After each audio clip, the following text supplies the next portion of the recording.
Buenos días, hermanos. Queremos que a todos y a todas el Señor nos ha incorporado fuerzas, como fuerzas físicas y fuerzas espirituales, para continuar los eventos en esta mañana. Pues a Él sea la gloria y la honra por toda la eternidad. Yo creo que estamos en la penúltima entrega con relación a los temas que se han venido entregando. Así es de que la mayoría de ustedes, hermanos y hermanas, ya tienen la mayor orientación de lo que se ha venido tratando como el día de ayer y en esta mañana. Entonces agradecemos al Señor porque Él es el que produce en nosotros el querer como el hacer por su buena voluntad. Sin Él nada no podemos hacer. Me toca disertar sobre el tema principio del cumplimiento final. Esto tiene relación con las Sagradas Escrituras, porque como hemos venido mencionando, que en la Biblia hay muchas cosas, muchas profecías que se han cumplido, se están cumpliendo y muchas que están por cumplirse. Y el hecho del cumplimiento de las profecías, según la Biblia, nos hace a nosotros estar estables en cuanto a nuestra fe, a la expectativa de la venida del Señor, según 2 de Pedro 1:19. Vamos a entrar entonces de lleno en esta mañana, aprovechando el espacio. Fíjense que en la Biblia, en la palabra del Señor, también hace mucha diferencia en cuanto a muchos eventos en la Biblia. Por ejemplo, en cuanto a las dispensaciones que se ven desde el Antiguo Testamento hasta el Nuevo Testamento. Y cuando nosotros hacemos caso omiso de esas dispensaciones que están bosquejadas en la Biblia, caemos en gravísimos errores. Siempre insisto en decir de que a veces se toma la Biblia como un todo, y es una verdad, pero yendo al fondo de las Sagradas Escrituras, nos damos cuenta de que hay muchas épocas, muchas dispensaciones que se han cumplido. Les invito a abrir sus Biblias, hermanos, en esta mañana. Vamos a ver, por ejemplo, la diferencia entre la ley y la gracia. Vamos al capítulo 1 del Evangelio de nuestro Señor Jesucristo según Juan. Por favor, hermanos, vayamos tomando nota del contenido de la palabra del Señor. Capítulo 1 del Evangelio de nuestro Señor Jesucristo según Juan. Dice así, en el nombre del Señor, el versículo 17. Pues la ley por medio de Moisés fue dada, pero la gracia y la verdad vinieron por medio de Jesucristo. Nota usted en este versículo que hay dos personajes. Está Moisés y especialmente, como sobre todo, nuestro Señor Jesucristo. Aquí se ven estas dos dispensaciones, la ley y la gracia. Aunque la gracia del Señor siempre ha existido. Sí, la gracia del Señor se vio desde la eternidad, pero a través del tiempo el Señor ha venido tratando con el hombre, con el ser humano. Y tenemos en este caso, voy a hacer énfasis en lo que respecta la dispensación de la ley. Pero antes de hacer un comentario sobre esa dispensación, quiero que vamos a leer en el capítulo 3 de Efesios, la carta a los Efesios en el capítulo 3. Y leamos el versículo 9, dice así: y de aclarar a todos cuál sea la dispensación del misterio escondido desde los siglos en Dios que creó todas las cosas. Esta palabra dispensación entonces está aquí en la Biblia. Y cuando la Biblia habla de dispensación, una dispensación es un periodo de tiempo en el cual nuestro Dios ha tratado con el hombre. Voy a enumerar así las 7 dispensaciones. No sé si están de acuerdo conmigo que son 7 dispensaciones, las que encontramos en las Sagradas Escrituras. Y dije hace momento que esas dispensaciones están bosquejadas en la Biblia. Al decir bosquejadas quiere decir de que están ordenadas debidamente en las Escrituras, solamente que nosotros vamos a ella. Una parte del bosquejo de cada dispensación es esta, se divide en 4 partes. Por ejemplo, al comienzo se ve el estado del ser humano. 1. Segundo, se ve la responsabilidad del ser humano. Tercero, se ve el juicio, y así sucesivamente. Cada dispensación termina con un juicio y nuestro Dios comienza otro trato con el hombre. La mención de las 7 dispensaciones son las siguientes. Tenemos primero la dispensación de inocencia. Después tenemos la dispensación de conciencia. Tercero, tenemos la dispensación del gobierno humano. Cuarto, tenemos la dispensación de promesa. Quinto, la dispensación de la gracia o la dispensación de la iglesia en la cual estamos ahora. La dispensación, es decir, la ley, se me pasó por alto la ley. Esta quinta dispensación, la dispensación de la ley. La 6ª dispensación es la que estamos ahora, la dispensación de la iglesia. Luego hace un intervalo de 7 años, al terminarse lo que es la dispensación de la gracia. ¿Y cuáles son esos 7 años? Es lo que en la Biblia se llama o se conoce como la tribulación y la gran tribulación.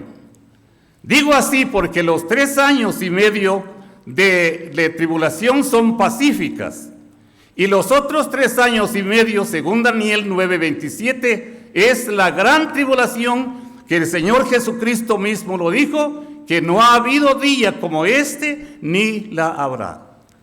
Esto entonces, hermanos, nos toca ver, son temas profundos que lleva mucho tiempo para registrarlo en las Sagradas Escrituras.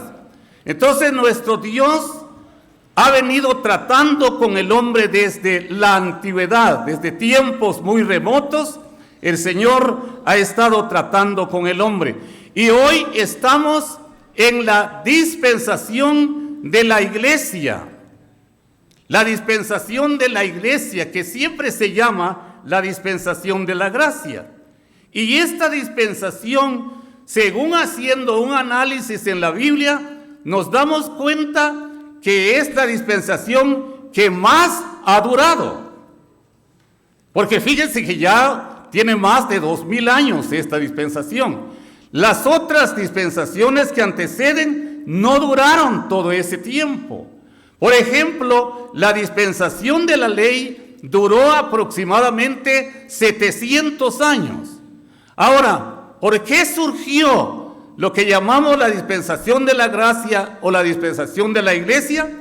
Porque nuestro Dios, en su omnisciencia, vio de que el ser humano estaba totalmente incapacitado de continuar en ese periodo de la ley que demandaba justicia del hombre.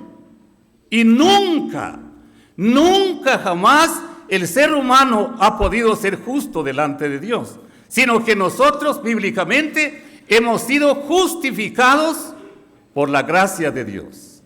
Dios, nuestro Padre, justificó, amó al más vil pecador de este mundo. ¿Qué hemos nosotros hecho? Allá en Levítico 18:5 dice: el que hiciere todas estas cosas, el que hiciere en la dispensación de la ley, el que hiciere todas estas cosas será justificado delante de Dios. Pero ¿quién lo hizo? ¿Y quién lo está haciendo? Nadie. Solamente el que cumplió la ley a cabalidad fue nuestro Señor Jesucristo. Él es el único entonces que cumplió toda esa dispensación y muchas otras cosas que requerían en esa dispensación que se terminó hace ya muchísimos años. Ahora alguien dirá, surgirá alguna pregunta, como mucho se ha oído. Entonces, si no estamos bajo la ley, podemos pecar, podemos adulterar. Léase lo que dice Romanos 6:14. Allí dice: ¿qué pues? ¿Pecaremos porque no estamos bajo la ley, sino bajo la gracia? En ninguna manera. Porque la gracia es la cual que nosotros nos regimos, hermanos. La gracia, por eso la Biblia dice: esforzaos en la gracia. Es el poder que Dios nos da para no pecar. Y allí lo dice Primera de Juan 3:10. No pecamos, o 3:5-18. Dice que el que ha nacido de nuevo no puede pecar. El que ha nacido de nuevo no puede pecar. Entonces no hay una ley que le oprime para no pecar, sino es la gracia que le hace a no pecar delante de Dios. Entonces estos puntos hace diferencia las Sagradas Escrituras. Les decía que cuando nosotros hacemos caso omiso de esas dispensaciones, nos perdemos en el estudio de la Biblia. Podríamos enseñar falsa enseñanza porque no le damos importancia a lo que la Biblia enseña acerca de las dispensaciones. Gracias al Señor por eso. Ahora, la diferencia también de la raza humana. El Señor en su palabra hace referencia de la raza humana, que están divididos en tres partes. Leamos 1 Corintios, capítulo 10. 1 Corintios, capítulo 10, y leamos el versículo 32, que dice: no seáis tropiezo ni a judíos, ni a gentiles, ni a la iglesia de Dios. ¿Se da cuenta? Que son tres grupos aquí: judíos, gentiles y la iglesia de Dios. Cuando nosotros tratamos de unir, según nuestro concepto de nosotros, de unir estas razas en solo uno, también caemos en error. Alguien dijo en una oportunidad que la iglesia es la continuación del Israel del Antiguo Testamento. ¿Será cierto? No, no es cierto. La iglesia del Señor no existía en el Antiguo Testamento. La iglesia del Señor comenzó a existir en el día de Pentecostés, en el año 30 aproximadamente después de nuestro Señor Jesucristo. De ahí se ha venido esa dispensación y no ha concluido, y va a concluir con un juicio también. ¿Cuál es el juicio?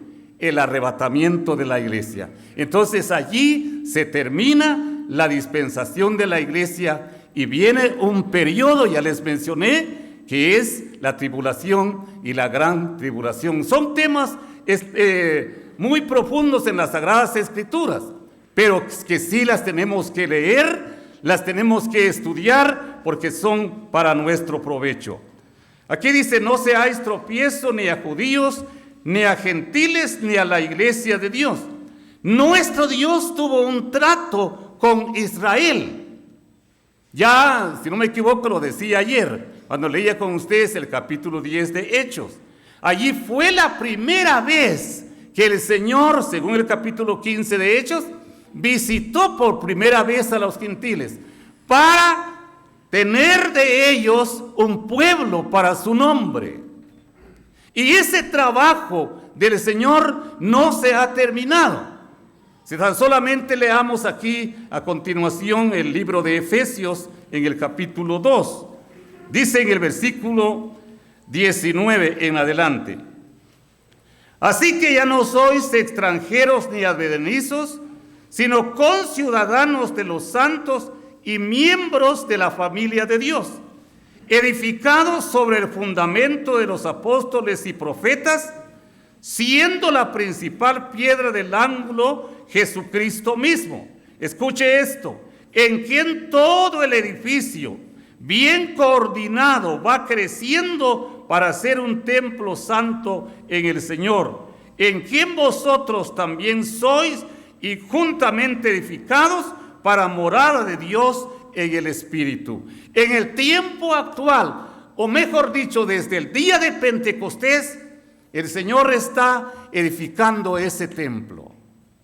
Fíjense que el templo no es este local que vemos. El templo somos nosotros, donde habita el Espíritu Santo. Cada persona que acepte a Cristo como su Salvador personal es una piedrecita que se une a ese edificio que se está construyendo. Y a nosotros, los enseñadores de la palabra del Señor, se nos ha encomendado, hermanos, ese trabajo de la edificación de la iglesia. La pregunta es: ¿cómo estamos edificando? ¿Cómo estamos edificando ese edificio? Que próximamente será completo. Y cuando llega a unirse, por decirlo así, la última piedrecita a ese edificio, se terminará el propósito de Dios con los gentiles de sacar de allí a un pueblo para su nombre.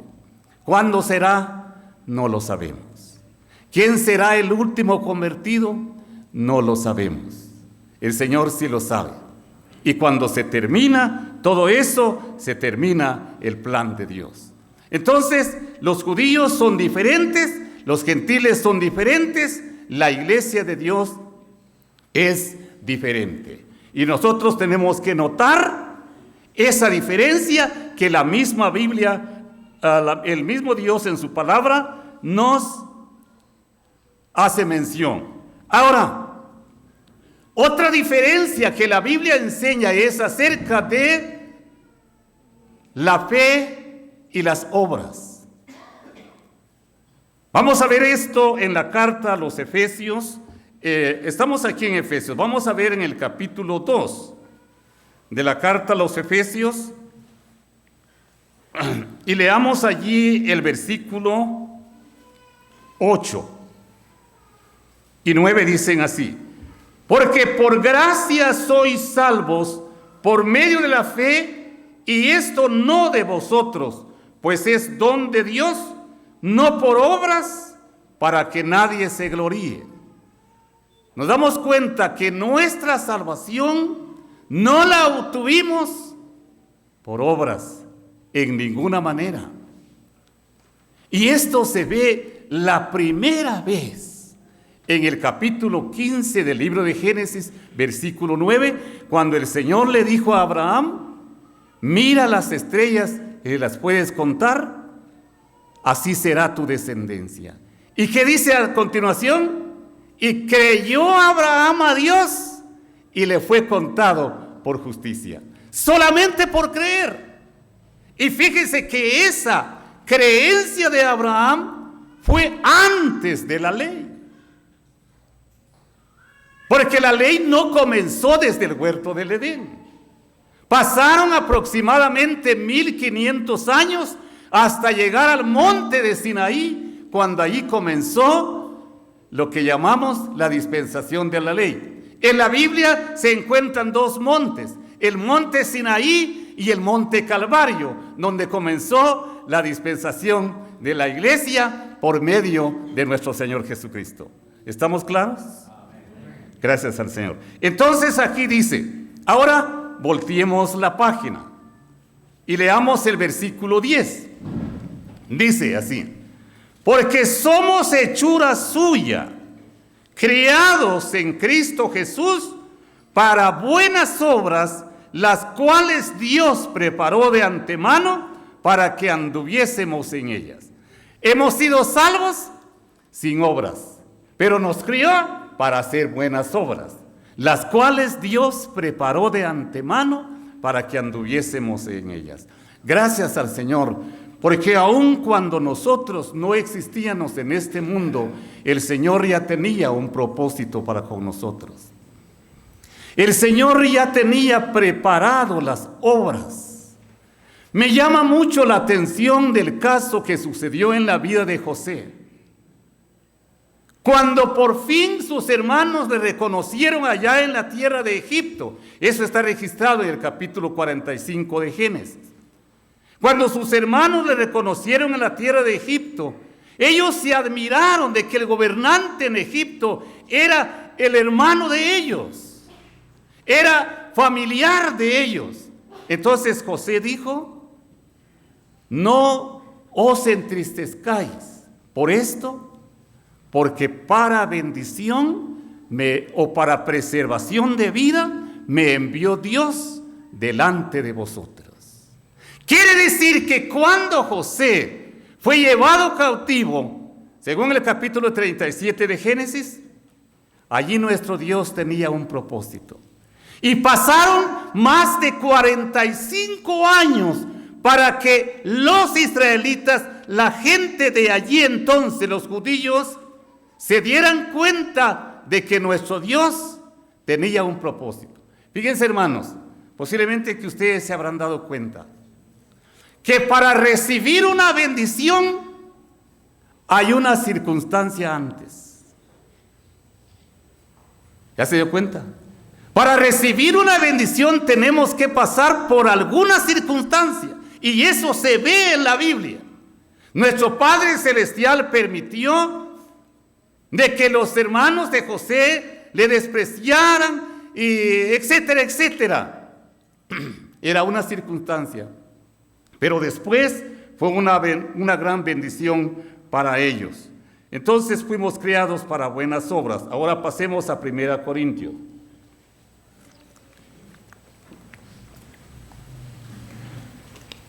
Primera Corintios, vamos a ver en el capítulo 3.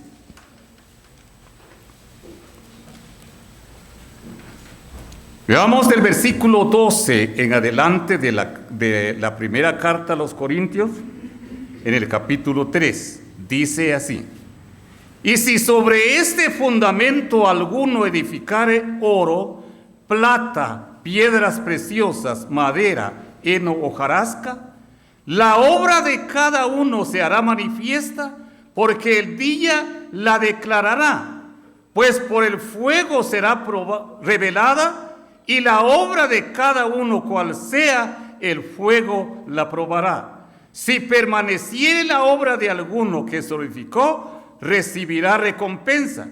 Si la obra de alguno se quemare, él sufrirá pérdida, si bien él mismo será salvo, aunque así como por fuego. ¿Cuál es lo que se pierde aquí, hermanos? Las obras. Cuando lástimamente una hermana o un hermano es quitado de la comunión, no se pierde la salvación. Lo que se pierde es las obras. Y según el capítulo 3 también del libro de Ezequiel, eso está registrado también en el Antiguo Testamento. Fíjense que en el versículo 12 hay 6 tipos de ministerio. Sí, solamente en el versículo 12. Y aquí aparecen estos materiales y dice: y si sobre este fundamento alguno edificare oro, plata, piedras preciosas. Fíjense que yendo a la Biblia, todos esos materiales tenían que pasar por un proceso. Había un material, según la Biblia, que purificaba esos materiales para ver si el material tenía que ser lo que era. Por ejemplo, el oro. El oro no es como cuando se saca de la tierra. No, tiene que pasar por un proceso hasta que el hombre que trabaja en eso se da cuenta de que verdaderamente ese material. Uno de los trabajos que hace el hombre que trabaja en oro es cuando él pone ese material aquí, supongamos, aquí donde estoy parado, y se va a parar allá en la calle. Y si ese material brille, entonces es el buen oro, es el oro puro. Ahora, si usted lee tan solo Primera de Pedro 1:7, que dice allí que nuestra fe es probada como el oro. El oro, aunque perecedero, dice allí, se prueba con fuego. Así es nuestra fe. Cuando estamos pasando por ese proceso de prueba de parte del Señor, es interesante.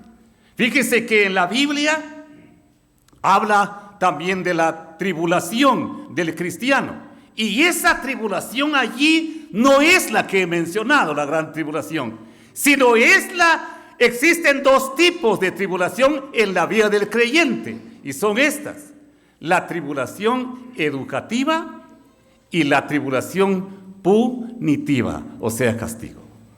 Nosotros pasamos por el proceso de la tribulación punitiva porque el Señor nos está castigando, nos está probando para la postre, dice Deuteronomio, hacernos bien. Gracias al Señor por eso. Entonces lo que se pierde no es la salvación, sino las obras, lástimamente. Por eso es que guardemos nuestra vida, hermanos, y como dijo Pablo, que podamos terminar esa carrera con gozo.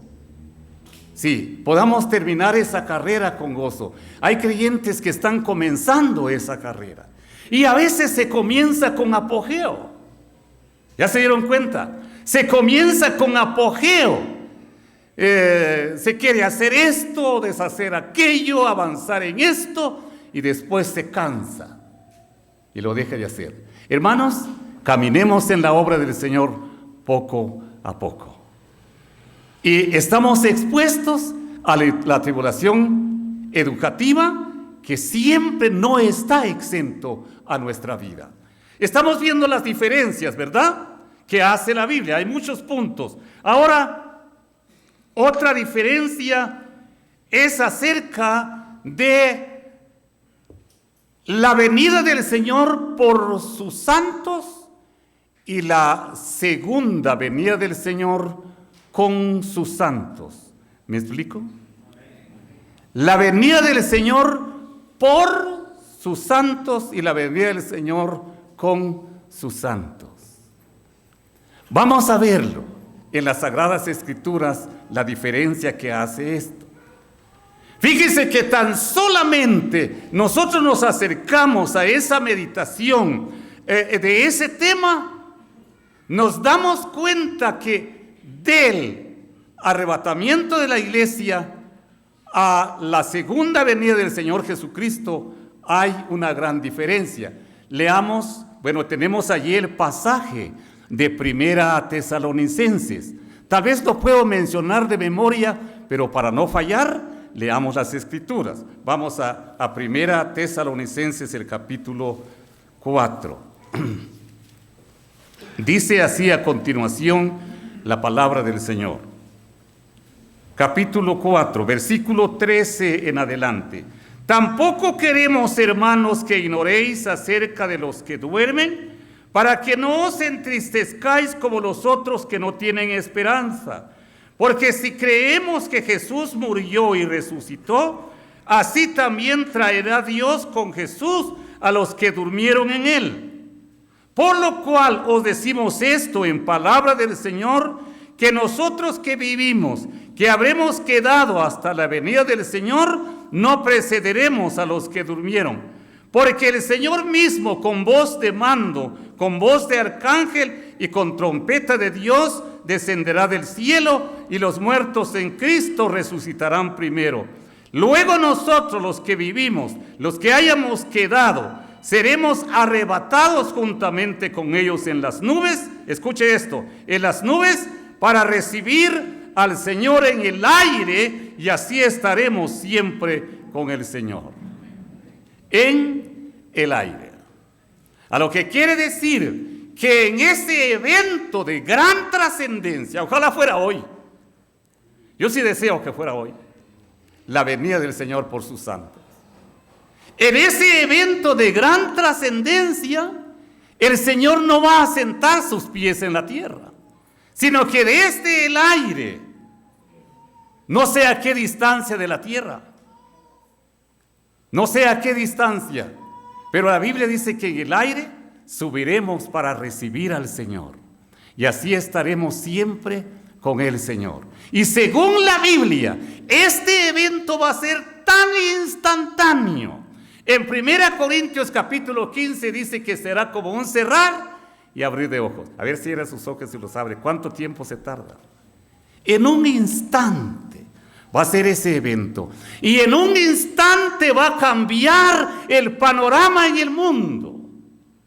Porque nuestro Dios empezará con un programa diferente. Entonces surgirá aquel hombre de pecado que, hermanos, no creemos que tan fácil ese hombre va a venir. No, tiene que suceder un evento antes de que comience el gobierno del anticristo. Tiene que suceder antes, un evento antes. Y es la venida del Señor por sus santos. Ojalá que todos estemos preparados para recibir al Señor en el aire.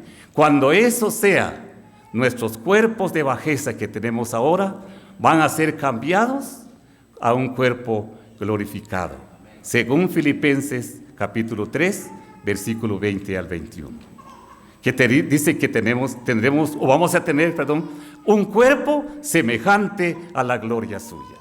Ahora, veamos en cuanto a la venida del Señor para reinar. Vamos al Evangelio de Jesucristo según Mateo, capítulo 25.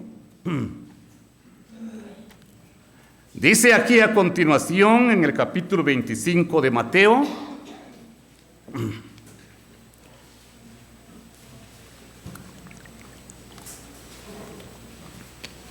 note bien lo que dice la palabra del Señor. Capítulo 25,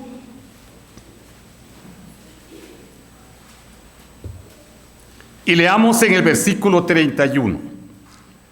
Cuando el Hijo del Hombre venga en su gloria, note esto, y los santos ángeles con él, entonces se sentará en su trono de gloria. Recuerden lo que dice Apocalipsis 3, 21. Si no me equivoco, el que venciere se sentará en mi trono. Ahí se ven que hay dos tronos. Así como yo he vencido y me he sentado en el trono de mi Padre. Ahí se encuentran dos tronos. Y el segundo trono que se lee allí es este. Ahora, ¿en dónde va a ser esto? Fíjense, hermanos, que vamos a leer en Isaías capítulo 2. Leamos por favor en Isaías. Como les decía, estos temas son tan profundos y las tenemos que estudiar todo, hasta llegar a la conclusión. Quizá no entenderlo, pero tenemos que estudiarlo. Vamos a leer el versículo 1 adelante de Isaías. Dice así: lo que vio Isaías, hijo de Amós, acerca de Judá y de Jerusalén. Estos eran dos reinos. No tengo tiempo para explicar por qué es esto aquí. Acontecerá en los postreros de los tiempos, que será confirmada el monte de la casa de Jehová como cabeza de los montes, y será exaltado sobre los collados, y correrán a él todas las naciones. Cuando la Biblia habla aquí de monte, no se está refiriendo de la maleza que haya por allí en el campo, sino que se está refiriendo a un lugar. Se está refiriendo a Jerusalén, que será la sede del reinado del Señor Jesucristo. Fíjense que hasta hoy también hay grupos que dicen que el milenio, o sea, del reinado del Señor Jesucristo, va a ser en el cielo. ¿Será cierto? No hay mención de ningún versículo en la Biblia que sustenta esa idea. No hay ninguna mención. Solo léase usted, pasemos allí en breve, Apocalipsis 5:10. ¿Qué dice, hermanos? Apocalipsis 5:10. Dice aquí: y nos has hecho para nuestro Dios reyes y sacerdotes, y reinaremos sobre la tierra. Entonces, en cuanto a la venida del Señor por su iglesia y la venida del Señor para reinar, tiene mucha diferencia. Todavía leamos con respecto a esto a Zacarías, por favor, el capítulo 14. Zacarías, el último capítulo de este libro, el profeta Zacarías. Libros también tan hermosos, hermanos, de veras. Versículo 4 dice del capítulo 14: y se afirmará sus pies en aquel día sobre el monte de los olivos. Mire que aquí lo dice de una vez la ubicación, que está enfrente de Jerusalén al oriente. Y el monte de los olivos se partirá por en medio hacia el oriente y hacia el occidente, haciendo un valle muy grande, y la mitad del monte se partirá hacia el norte y la otra mitad hacia el sur. Dice el texto aquí: y se afirmará sus pies en aquel día sobre el monte de los olivos. Se afirmará, el Señor pondrá sus pies allí. Y qué influencia, ¿verdad?, de la presencia del Señor. Porque dice que ese monte o ese lugar se partirá en dos. En nuestro mundo donde vivimos, hermanos, han habido grandes terremotos, pero no igual a este. Qué influencia, qué poder tan grande cuando asentará sus pies sobre el monte de los olivos. Cuando llega ese tiempo para el reinado de nuestro Señor Jesucristo. Ahora, una diferencia también, vi que comencé a más de las 1:30. Una diferencia que hay también en la Biblia, bueno, no hay muchas diferencias, es acerca de la primera, del trono, del tribunal de Cristo con el gran trono blanco. Hay una diferencia y a veces las tomamos en un solo tomo. Estamos cometiendo una debilidad allí, un error cuando los tomamos de un solo pasaje. Vamos a leer, por ejemplo, el 2 Corintios capítulo 5. 2 Corintios capítulo 5 y dice el versículo 10. Porque es necesario que todos nosotros comparezcamos ante el tribunal de Cristo, para que cada uno reciba según lo que haya hecho mientras estaba en el cuerpo, sea bueno o sea malo. Este es lo que le llama la Biblia el tribunal de Cristo. Y en el tribunal de Cristo, hermanos, no va a aparecer ningún falso creyente. ¿Estamos de acuerdo? En el tribunal de Cristo no va a aparecer ningún falso creyente. Hay de aquellos que aparentan ser creyentes, pero que no lo son. Fíjense, hermanos, que posteriormente vamos a pasar en el tribunal de Cristo, no para ser juzgados por nuestros pecados, que quede claro esto, no para ser juzgados por nuestros pecados, sino para ser juzgados por nuestras obras que hicimos aquí, como dice aquí la Biblia, mientras estábamos en el cuerpo, sea bueno o sea malo. Ahora, a partir del tribunal de Cristo, como dije, no tengo tiempo para extenderme sobre esto, hacia el trono blanco hay un periodo de tiempo de 1000 años. ¿Estamos de acuerdo? Hay un periodo de tiempo de 1000 años, y vamos a verlo para concluir con esto Apocalipsis 20. Vamos al libro de Apocalipsis capítulo 20 y leamos versículo 11 al final. Y vi un gran trono blanco y al que estaba sentado en él, de delante del cual huyeron la tierra y el cielo, y ningún lugar se encontró para ellos. Y vi a los muertos, grandes y pequeños, de pie ante Dios, y los libros fueron abiertos. Y otro libro fue abierto, el cual es el libro de la vida, y fueron juzgados los muertos por las cosas que estaban escritas en los libros, según sus obras. Y el mar entregó los muertos que había en él, y la muerte y el Hades entregaron los muertos que había en ellos, y fueron juzgados cada uno según sus obras, y la muerte y el Hades fueron lanzados al lago de fuego. Esta es la muerte segunda. Una vez un hermano me preguntaba: hermano, ¿será cierto que nosotros después de morir una vez vamos a morir otra vez? No, la muerte segunda aquí quiere decir eterna separación de Dios. Esa es la muerte segunda. Sigue diciendo: y el que no se halló inscrito en el libro de la vida fue lanzado al lago de fuego. A lo que cuando dice esta palabra nos quiere decir que en ese juzgamiento solamente van a estar incrédulos que no creyeron en Jesucristo, pero yo estoy seguro que allí van a estar también falsos creyentes, que nunca estuvieron sus nombres en el libro de la vida. Es tiempo, hermanos, es tiempo que lleguemos al Señor. En una ocasión estábamos en una reunión, me reservo el lugar. El Señor me permitió hablar algo sobre la parábola del hijo pródigo. En el curso de la disertación del mensaje se paró una mujer y dijo: yo acepto a Cristo como mi Salvador personal. A través del tiempo se paró la otra y dijo lo mismo.